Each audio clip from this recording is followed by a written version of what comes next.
আসসালামু আলাইকুম ওয়া রাহমাতুল্লাহি ওয়া বারাকাতুহু। এই যে আল্লাহর ঘর কত পরিষ্কার করতেছে দেখছেন আপনারা?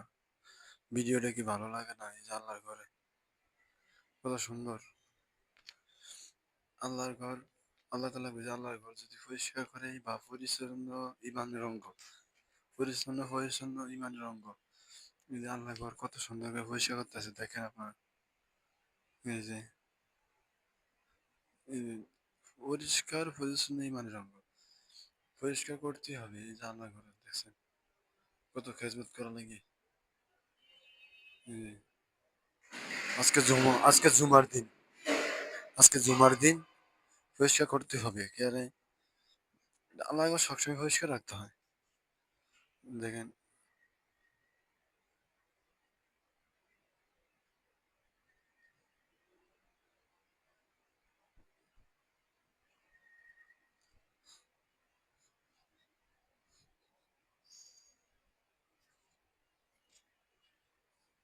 এই যে দেখেন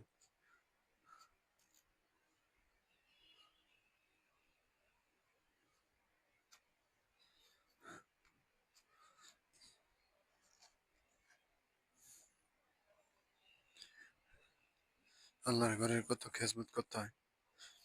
পাক পরিষ্কার ইমানের অঙ্গ আর পাক পরিষ্কার থাকা মসজিদের জন্য দরকার। কারণ সবাই আল্লাহর ঘরে আসে নামাজ পড়তে। মুসলমান আপনার যদি ভিডিওটা ভালো লাগে লাইক কমেন্ট শেয়ার করবেন। দেখেন কত কষ্ট করতে হয়। একসময় আমিও করছি। কালকে ধরেন 11টার দিকে এত বাইরে তুই। হ্যাঁ, মিটিং নাই আর সমাবেশ। হ্যাঁ, আসরে পর না মানে ইয়ার থেকে কালকে সকালের দিকে বা 11টার দিকে বাইরে হলে ভালো হবে। হ্যাঁ, বুঝিয়ে জানি যাইবো আমি শিও যাই নাকি। হ্যাঁ, শাহবাগে। হ্যাঁ, চত্বরে। হ্যাঁ, শাপলা চত্বরে মানে শাহবাগে যাবেন এন্তরে হ্যাঁ হ্যাঁ হ্যাঁ ফিলিস্তিনের জন্য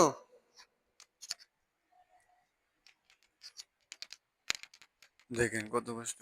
ওই যে মানে জিগাইতেছে আমাদের সে জিগাইতেছে মানে শাহবাগ ওই যে কালকে মানে আজকে জুমার দিন না কালকে সমাবেশ আছে তো সেই কথা আমার জিগাইতেছে বুঝছেন। সমাবেশ আছে কালকে। কালকে শনিবার তো আজকে জুমার দিন। দেখেন কত কষ্ট হতেছে আর আমার ভালো জানি মানুষের ভালো ব্যবহার আমি করছি ভাই মজুরি আমি করছি এত ভালো লাগতেছে না আমার একটু ভিডিও করি এটা ভালো লাগতেছে না